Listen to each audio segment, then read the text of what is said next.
sa aking mga pangarap, san man umabot tayo. Pati ko rin ang mga tagapagpakinig ng programang Buhay OFW ngayon sa DWDD 1134 Armed Forces Radio.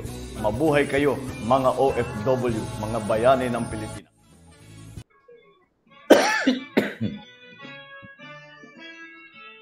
Okay, magandang buhay Luzon, Visayas, Mindanao. Narito naman po tayo sa programang Buhay OFW ngayon, bantay at kasangga at syempre po, siyensya, teknolohiya at iba pa. Ito po ang inyong lingkod, Terry Alpha. Isang oras po tayong magkakasama-sama at syempre po tayo po yung mapapakinggan sa DWWD 1134 kHz AM radio. Ito po ang boses ng Kawal Pilipino sa Armed Forces Radio. At syempre po bago pong lahat, patiin po natin ang ating mga technical side, mga sundalong kababaihan at kalalakihan. Thank you po sa mga suporta nyo sa ating mga programa. And of course, ang ating pong station manager na walang iba kundi si Ma'am Colonel Frances. Hello po. Good morning po, Ma'am.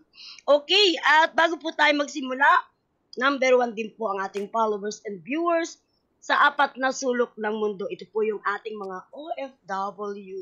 Ang Bantay at Kasangga OFW International na may chapter sa iba't ibang sulok ng mundo. Di na po natin sila isa-isayan, pero batiin lang po natin ang ating founder at partner po sa program na wala iba kundi si Albert Guanzon. Very busy po siya ngayon, kaya hindi po siya makaka-join, pero sabi niya magmo-monitor siya sa atin. Sige, ingat lang po kayo dyan.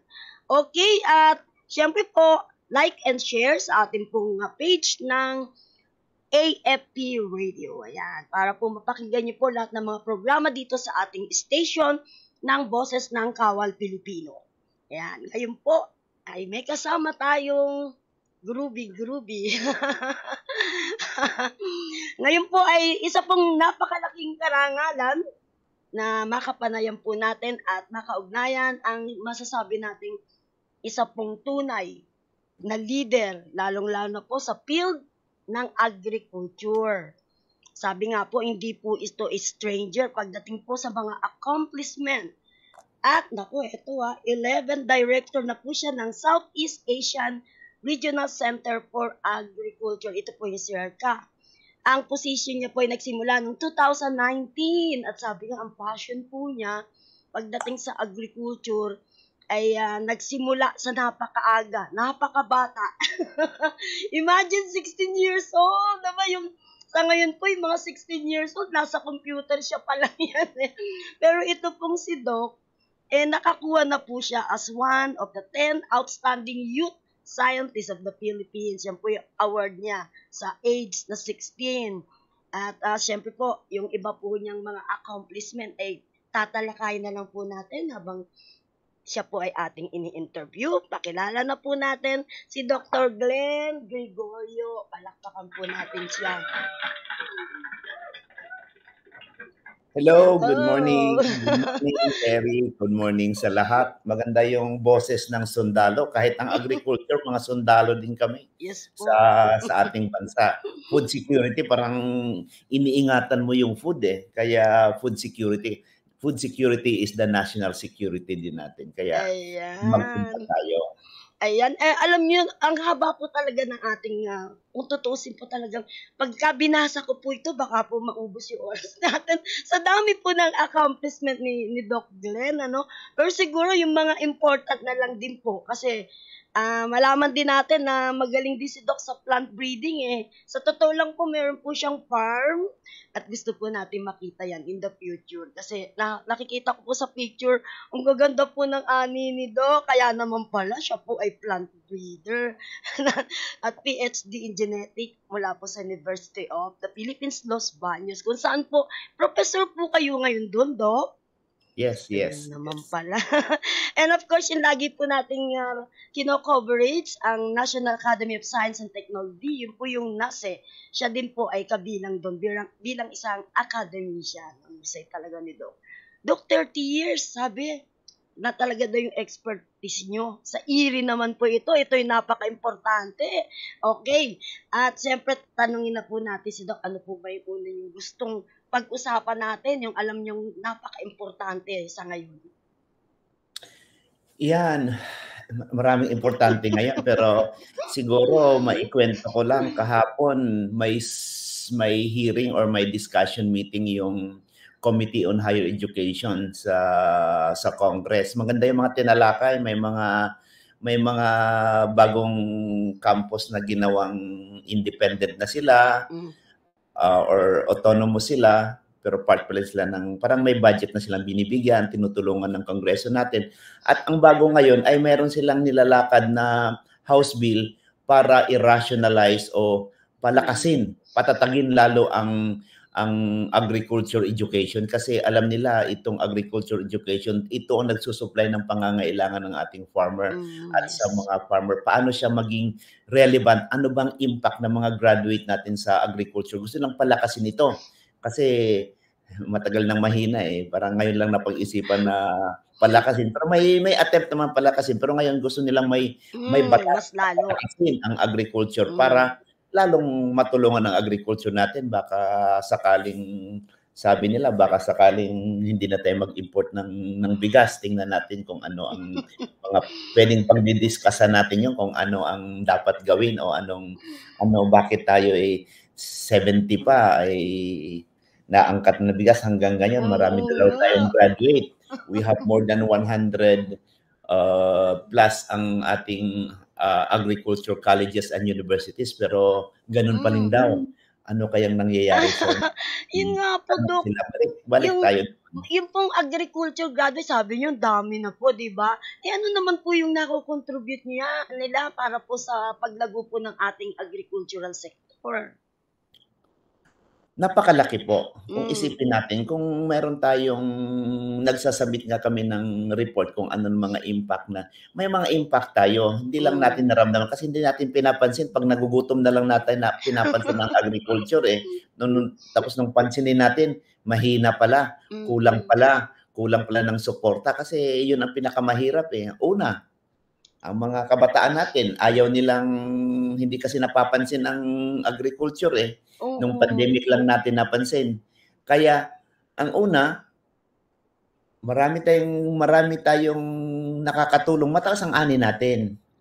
Pero ang problema talaga natin, bakit kulang tayo? Una, sobra ang tao natin. Kulang ang ating pagkain para sa dami nating Pilipino. Maliit ang lugar natin, marami ang population natin. Huwag natin para sa Vietnam, mas malaki ang lupa nila. Thailand, mas malaki ang lupa nila. Mas kaunti pa tao nila. Tapos isang island lang sila. Mas kaunti pa ang bagyo nila. Halos wala. Sa atin, nandito lahat. Tapos kulang pa tayo sa suporta sa agriculture. Kulang tayo sa irigasyon. Wala tayong gasolina. Kaya mahal ang ating fertilizer. So lahat nag-rumble na yan. Pero kung in terms of yield, mataas ang yield natin.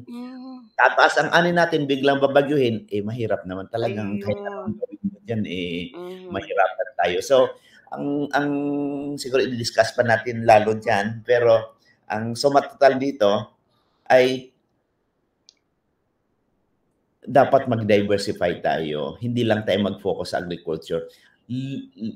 We have to look beyond agriculture para maging business-minded tayo sa agriculture. Kaya kung palitan natin sa bigas, maging cut flowers ba tayo? Kaya sa herbs tayo, mga essential oil tayo, or colors tayo, food coloring tayo, mag-focus. Baka mas umangat pa tayo. So, huwag tayong pumilit na mag-importa tayo ng bigas. Ayos lang. Iba, magbenta tayo ng mas magandang produkto natin. Opo. Yung mga strategy natin. So, ibig sabihin, yan ang point niyo po is, kasi sa ngayon talagang rice talaga ang ng tao, yung makabayan natin. Palaging para bang nagpapanik na tataas yung bigas, mawala ng bigas, yung mga ganyan ng mga balita So, ang niyo po, wag lang tutok sa bigas. Marami po tayong mga produkto, di po ba, na pwedeng import din, export? Oo. Yan ang tawag na comparative advantage. Kasi ang pagbigas sa Pilipinas daw, it takes us 10 to 12 pesos ang gagastusin natin para mag-produce tayo ng 1 kilo. So, mga 10 to 12 pesos ang 1 kilo, bago 1 kilo. Sa ibang bansa, Vietnam, 6 na piso hanggang 8 pesos lang ay makakaproduce 1 kilo. Kaya mura ang cost of production nila. Mahirap ikumpara. Bakit?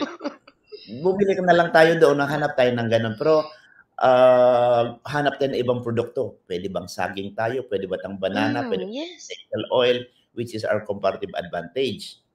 Pero siyempre, ang isang sagot naman nila ay napaka-nipis ng bigas sa international market. Pag nag-close lang ang Vietnam tsaka Thailand, ay ang India ay maubos yung international market na binibiling bigas. Kaya baka tulong tayo. So, ibabalanse natin yon. Susuportahan natin yung mga high productive area ng Philippines ng rice, kagaya ng Isabela, Nueva Ecija, Cotabato. Ang taas ng production nila. Kaya pa nilang mga 150, 160 kabans per hectare. Dito sa Laguna, 100 lang tayo. Huwag na nating pilitin magbigas dito. Baka sa ibang crops tayo mag-focus para may pang-export na tayo. Mag-import na tayong counting bigas. So, i-balance. Tsaka tayo din, mga consumers, kagaya kayo, siguro kumakain tayo ng saging ba, kamote. Mais. More helpful kaysa sa atin. Ibabalanse natin ang kasi tayo din ay masyadong tayo sa rice. Diversify natin ang pagkain para mas healthy din tayo. 'Yun ang solution. Very ang solution natin dito. So bali Dok, yung kahapon po ninyo sa Congress ano po bali ang mga naging importanteng bagay talaga na natalakay niyo doon? Napakaganda. Sabi ko ito yung dream ko na mangyayari kasi naging aktibo siguro itong ating mga congressman. Marami sila, siguro may 4-5 bill na sabay-sabay na hinain na pare-pareho halos. Paano i-rationalize, paano paggandahin ang agricultural education natin, paano madagdagan mga scholarship, paano ipatatagin ang ating agriculture para relevant siya, para magkaroon ng impact sa ating agriculture, at saka yung mga graduate natin ay ayon sa kagustuhan ng mga business sector sa agriculture, like align with the industry. Dapat ganun kasi minsan graduate ng agriculture hindi marunong paano mag-business ng palay. Dapat ganun, parang ang mga graduate natin relevant yung napag-aral nila, ma-apply nila. O kaya pwede na silang mag-business sa agriculture. Hindi yung maging empleyado lamang.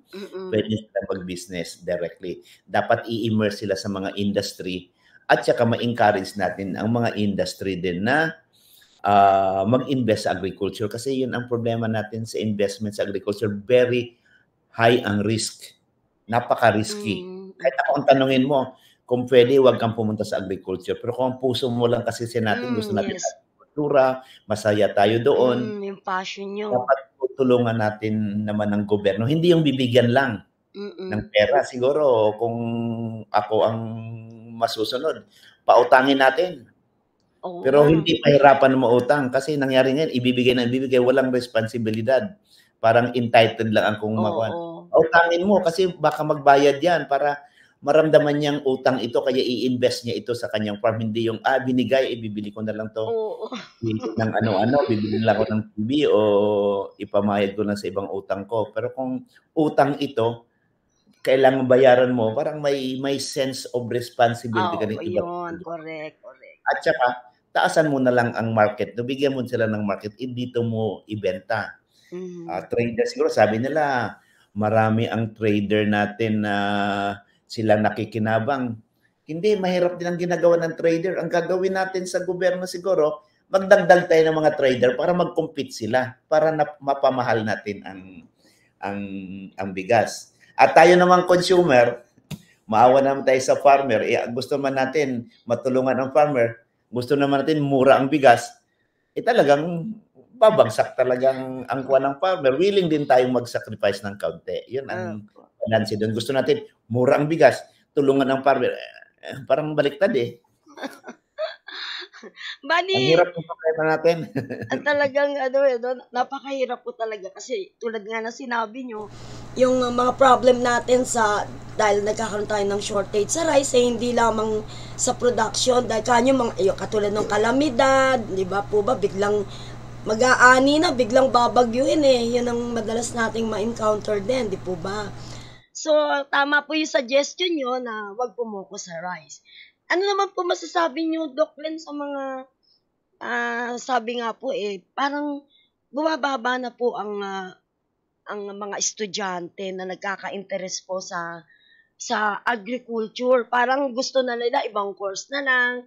Tsaka parang feeling nila pag pumasok sila sa agriculture, parang feeling nila yung tulad ng dati ba, yung maputik, yung kanilang harapin. Parang ganun yung nakatanim sa isip nila.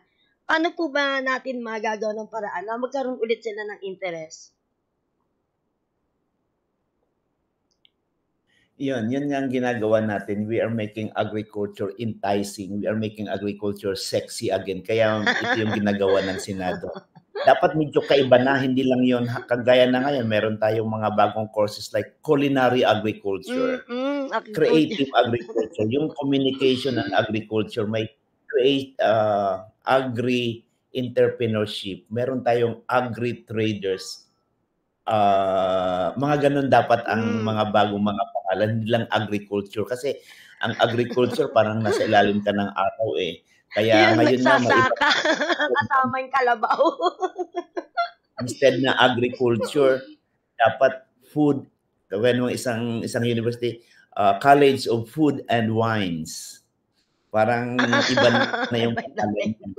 Kasi ang image din kasi natin ng agriculture, ito ang sinasabi ko rin sa media, tsaka sa iba nating mga kaibigan. Pag nakita sila sa kalsada, pipicturean nila, nagtatanim ng palay doon o nakatalokbong, nakasombrerong gano'n, nagtatanim. I-interviewin nila, ano bang nakatanim dito? Sasabihin nila, anong nilagay mong abono? Basta nagsasalita lang din siya.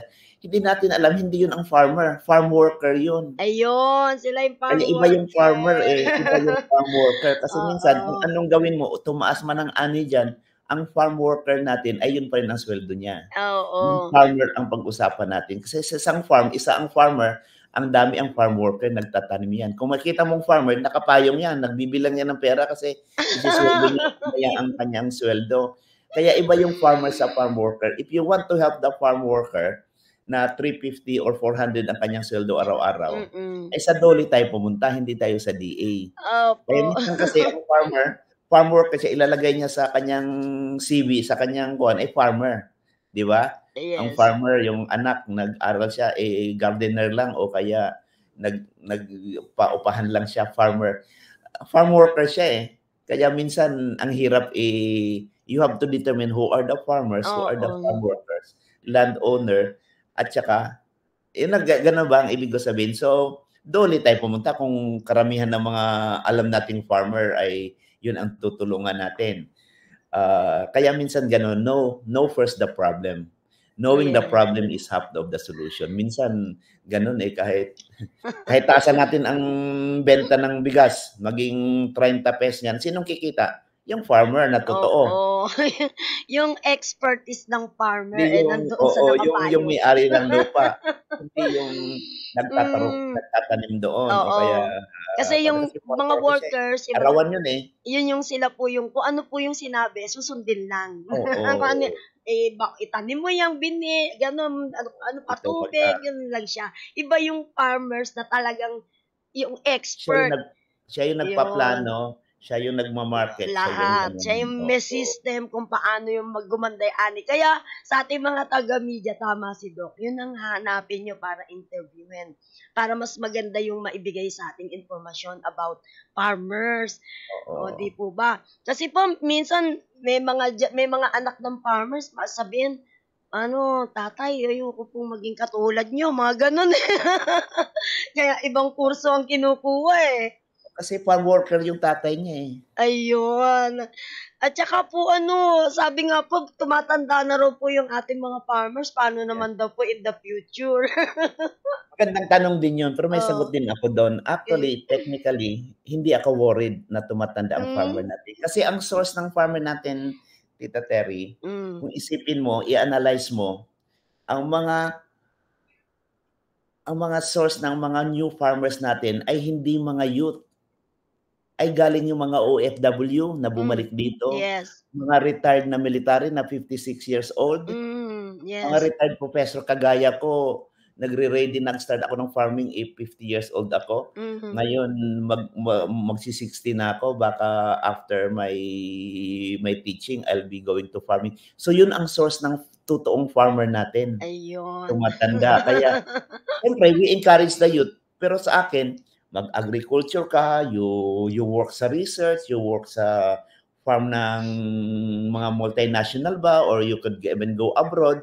And when you come back, you are already equipped with your skills as a businessman, as an artist ba, or engineering. Then you go to the farm para mas effective ka maging farmer. So yun ang isang angle naman tingnan natin. Kahit 56 yon, pero mga productive yan sila kasi mga OFW yan, yung ibang napagod sa corporate world, lagay ng Costales, napagod sa corporate world, nandun sila.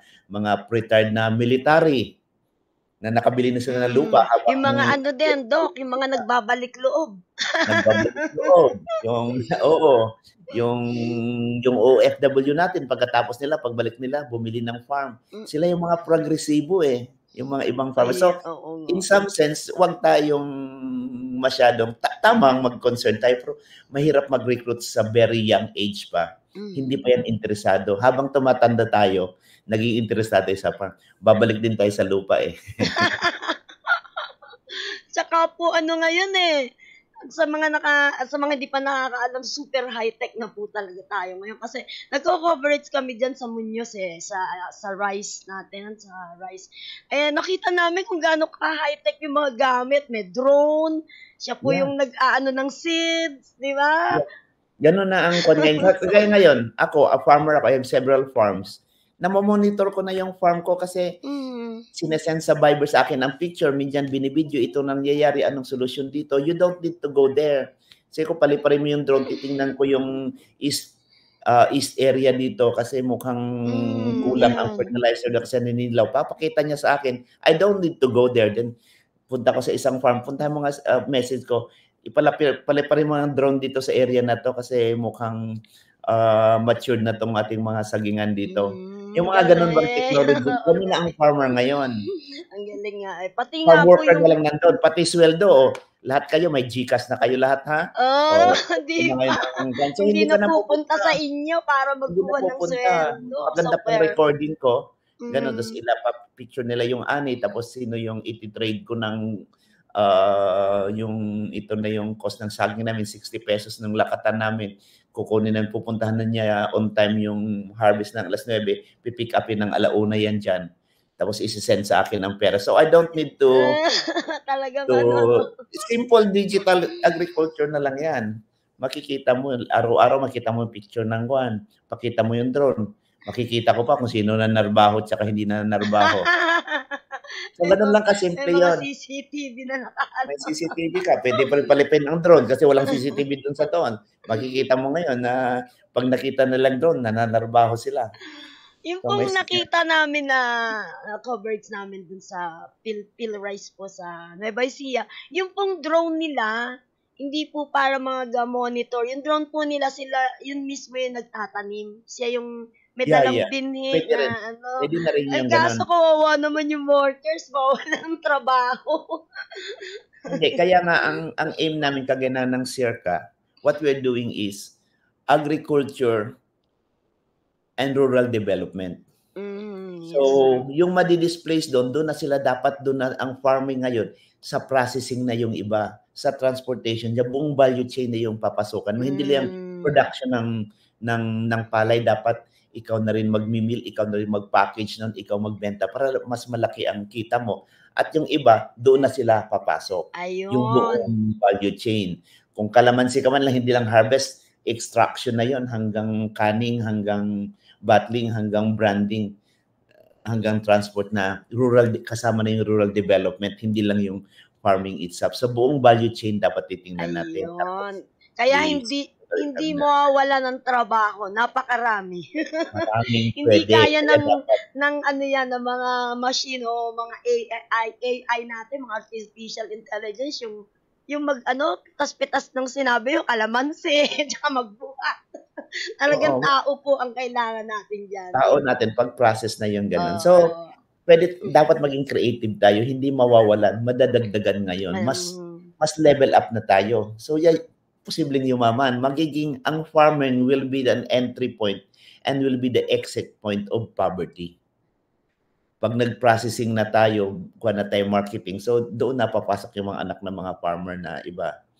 So, hanggang kaunti na lang ang farming, dami na sa processing, dami na sa logistics natin, doon na ngayon, mag-i-improve na yung rural development. Kaya, agriculture and rural development ang focus natin. Ayun. I-develop natin ang hindi lang farming. But, kagaya, just to give an example, ang natin, halimbawa, 2 hektarya ang farm mo, kumikita ka lang ng, kunwari, 100, 200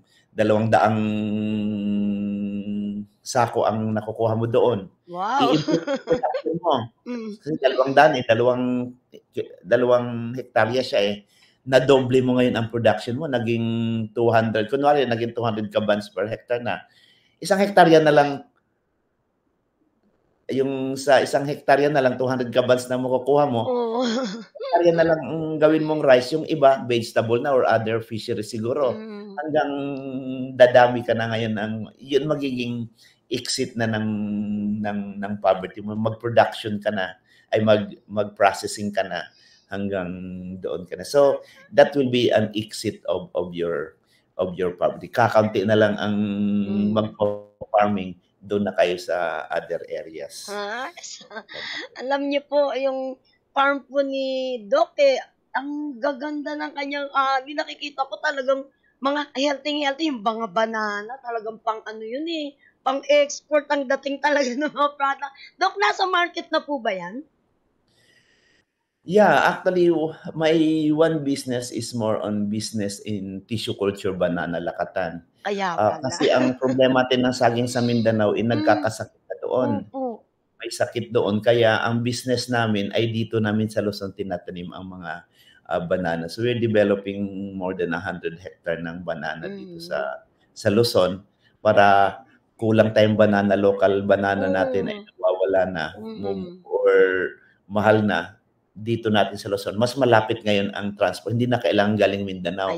Galing na dito. Tsaka mas maganda kasi walang sakit kaysa sa Mindanao. Ang ganda talaga. So, bali, Doc, ano yun? Local pa lang po yung minamarket? Yeah, local lang. Baka sunod na interview mo, mag-i-export na tayo. Siyempre, una, Pilipino, na makinabang niya. Diba? Ayan, ang galing talaga ng ni Doc. Doc, ano naman po yung update nyo sa Circa po? Sa Circa ngayon, daming update sa Circa. Ngayon kasi, yun nga, sa agriculture transformation tayo. Ngayon, naghahanda na kami sa next 5-year plan namin. Ito or more on carbon neutrality in agriculture and rural development. So, ang ibig sabihin, ang carbon footprint natin, we have to lessen our carbon footprint. Mas kakaunti na ngayon ang mga waste natin, mas kaunti na ngayon ang gas emission natin or input natin, but produce more.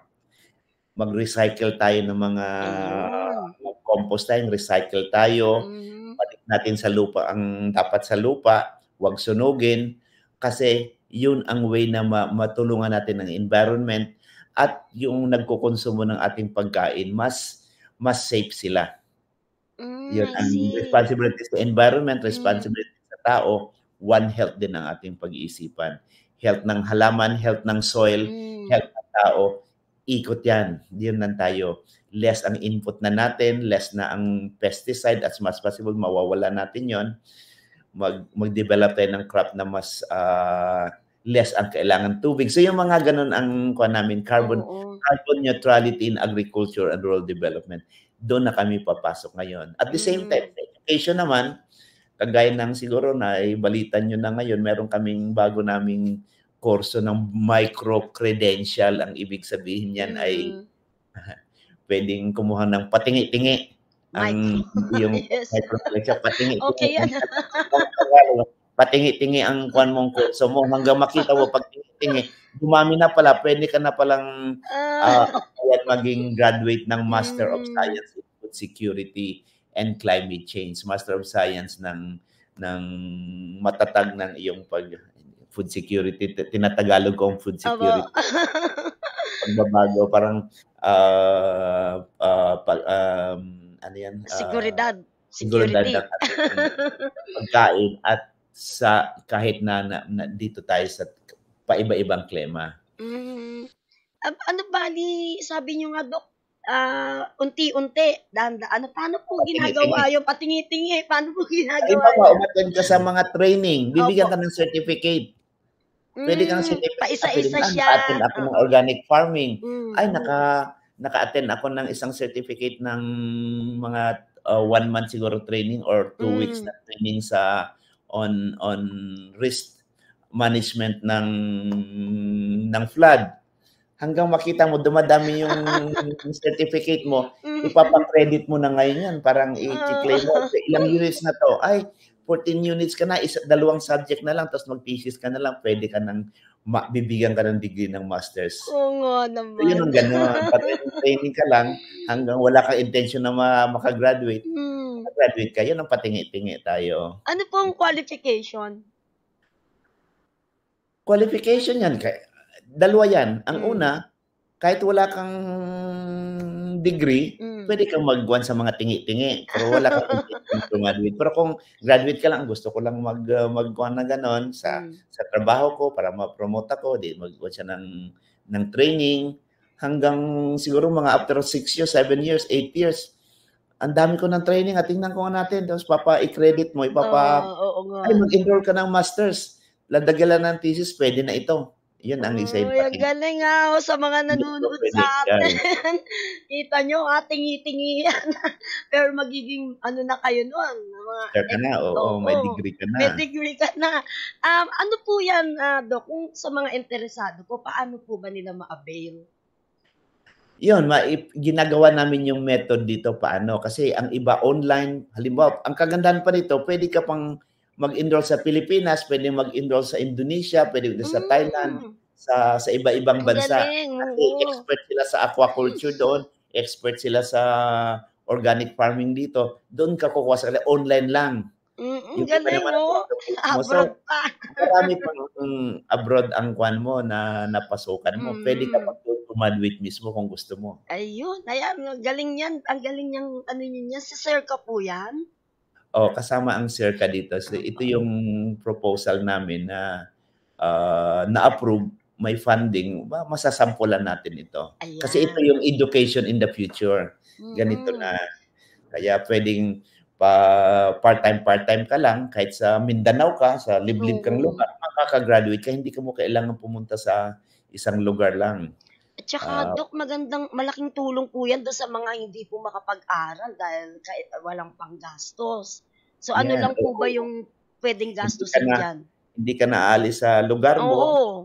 Tapos, we will be giving scholarship also. Ayun. Napakagaling ng Sir. Palakpakan nga natin yan. Si Doc Len. Wow. Ano pa po yung iba pang project? Sabi nyo nga po, napakarami talaga Marami, kagaya ng yun sa mga mag-aaral naman, meron tayong school plus home garden. So, school, extend mo sa home mo yun, na maganda yun during the pandemic. So, kasi kailangan mag-start, balik ulit tayo sa gardening noon. Oo. Di ba naalala mo, nag-gardening test, nawala. Totoo yan. Tapos ngayon, ibalik natin habang maaga pa, ma-appreciate nila ang gardening. Kasi ako noon, naalala ko yung gardening natin Meron tayong subject ngayon, wala na. Maging responsibly ka, maaga, gabing-gabi, pupunta pa kami sa garden, titignan namin, parang walang snails doon. Hindi makain ng kambing, tapos kinumagahan, maagang-maaga, takbuhan din sa garden, titignan kung anong kailangan mong lagyan na namin ng sabon yun para walang insekto, pagandahan ng plant sa area. So home plus school garden, so ibinabalik natin sa school niya na ang DepEd ay interesado din doon. Yes. Then ngayon, kahit napunta kami, na-extend na ito hanggang Palawan. Sa Palawan naman, school plus home gardening, biodiversity enhancement and enterprise. So, pati yung hindi mo biodiversity, dapat magkaiba-iba. Hindi lang isang crop ang tanim mo, enterprise pa. Ibig sabihin, dapat may business. Binibenta mo na ngayon. Hanggang Cambodia na rin ito. Ayan. So, mga project ngayon, tapos ngayon, tinuturo na rin namin yung AI and education. Paano mo magamit ang artificial intelligence? Hindi ito kalaban. Tools siya. Paano natin gamitin ng mga estudyante at mga teachers? Or else, irrelevant na tayo. So, how to outsmart AI? Ano ang hindi kaya ng AI na dapat yan ang ituro natin? At paano naman gamitin ng AI sa tamang paraan? By asking the right question sa ChatGPT. Ask the right question. Correct kayo dyan kasi minsan maraming kinakabahan sa AI eh. Yun nga sabi nyo, hindi kalaban ng AI. Kasi may mga movies na biglang yung AI naging nagkaisip. Gusto nang invade yung tao. Paano man extreme. Pero posible yun. Pero ang lagi kong chance sa mga kabataan, sa atin din, we have to outsmart them. To outsmart AI is to think differently. Dapat kaiba ang pag-iisip mo. Hindi yung normal para mas ma-outsmart mo siya. Oo, ayun. Okay. So, Doc, yung pong nakausap niyo po yung ating Dex, sabi niyo po, okay lang sa kanila ibalik yung gardening. Kasama na rin po yung home economics, tinanggal din po kasi nila. Kaya mga bata ngayon, wala talagang kaalam-alam eh. Di po ba?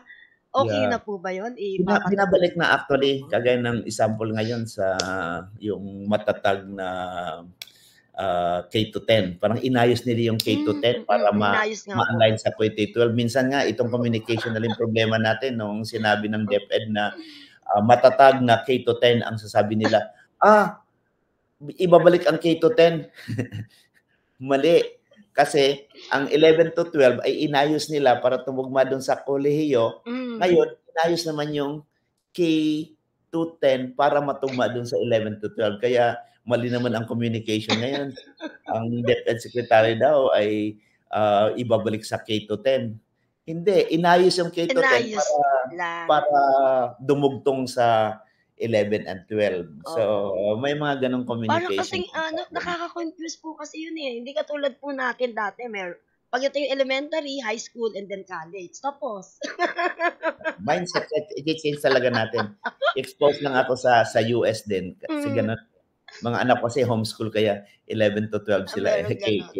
Oo. So, madaling isipin lang yon. Namimiss lang naman si Jante ay graduation. Parang gusto natin everyone may graduation. Oo, yun nga. Pati magulang parang naiinip. Naiinip. Gusto may graduation, may palitson pa yan.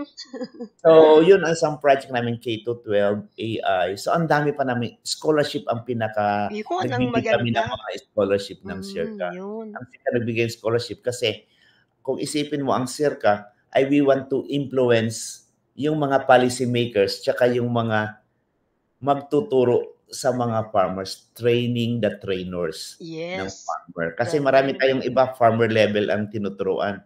Kami sa relatively medyo mataas, medyo elitist ang kaunti ang ginagawa namin. Kasi kailangan natin ng policy, tulungan ang policy para matulungan ang baba. Kailangan natin tulungan ang mga university, develop the new leaders doon para mas effective ang pagtulong sa farmer natin. So yun ang role namin, more on sa upper naman tayo. Iba pa yung sa lower. Gumagawa din kami sa lower. Project kagaya ng ginagawa namin ang road mapping ng coconut industry ng Quezon, ng calamansi sa Mindoro. Yung road map, ano ba ang road map, ano mga strategy to modernize and industrialize ang ating calamansi tsaka ang coconut natin to be more efficient and effective and productive. Yun ang mga projects na ganun ang hinawak namin. Kagaya ng katatapos lang din namin, they call it dati agriculture fisheries modernization. Ngayon naging NAPMIP na siya, National Agriculture and Fisheries Modernization and Industrialization Plan for 2021 to 2030. Ginawa ng CIRCA yon, commissioned by Asian Development Bank. So may plano na tayo. It's up to the government to implement this. Wow, talagang kompleto, Ricardo, ang CIRCA. Wala ka nang hahanapin pa. Talagang hahanapin lang natin si Doc Len para maiparating sa ating mga kababayan. Kung anong ginagawa po ng CIRCA. Tingnan nyo, tulad ko po. And matagal na po ako video nagko-coverage, pero sa pag-interview ko sa inyo, napakarami ko pong natutunan. Kaya gusto ko po, hindi ito ang inyong unang interview sa akin. Kailangan from time to time, update niyo po ako sa mga nagiging kaganapan dyan po sa CIRCA na makakatulong po sa atin, lalo na po sa ating mga retired sundalo at mga retired OFW po natin. So, maganda nga yun. Kaya tama pa natin sundalo sa agriculture. Kaya sinasabi ko nga kanina, kaya relate tayo. Kasi ang next generation natin ng mga farmer ay mga sundalo, saka itong OFW natin. Yes, so, magandang pag-usapan natin ito. Okay, Doc, meron pa po ba kayong gustong ihabol? Yung mga di ko pa po natanong. Yun lang, siguro yung iba sa atin, hindi alam ang CIRCA, which is Southeast Asian Regional Center for Graduate Study and Research in Agriculture. So, graduate study kami, kaya nga sinasabi namin yung mga masters tsaka PhD, mga professorial, nagbibigay kami research grants, nagbibigay kami ng scholarship, nakipag-collaborate kami sa government. Hindi lang Pilipinas, sa buong Southeast Asia ito. Yes. From Singapore, Brunei, Laos, PDR, Cambodia, Vietnam, Indonesia, Malaysia, hanggang Timor-Leste. Sa 11 countries yung tinutulungan natin. Wow, galing. Para magkaigi. Especially yung matulungan natin, yung mga hirap na bansa kagaya ng Timor-Leste, Cambodia, Laos, medyo nasa ilalim pa lang sila. So, dapat doon tayo, yun ang ginagawa namin, scholarship, tsaka research in agriculture, especially in policy, influencing the policy makers, kagaya ng ginawa natin kahapon. Ang dami pa namin ginagawa dito, mga seminars, training, nagpapadala kami ng mga professor ng iba-ibang university sa Pilipinas pa-abroad sila para makita nila anong ginagawa doon, para hindi lang kopehin, kundi pagandahin pa yung nakikita nila doon sa ating bansa. So, yun ang gusto natin. Gusto ko lang na we want agriculture to be enticing and to be sexy for the next generation. Napakaganda. Ayan, yung ating po mga kabayan, tiyak laging aantayin si Doc Len. Kasi yung katulad ng binanggit ni Doc Len, yung scholarship, tiyak i-announce ni Doc yung kailan. At saka yung mga seminar. Punta lang kayo sa website, nandun lahat. Ayun, bibigyan ko sa inyo. Grants, kung mag-start kayo ng business na agriculture, meron din kaming binibigay na grants doon. Ayun. Yeah, may sa website po, i-PM nyo na lang po ako para maibigay. Lagyan nyo lang CIRCA. Makikita CIRCA nyo lang po, lalabas na, nandun na po lahat yung mga details po doon sa ginagawa po ng ating CIRCA. Yes.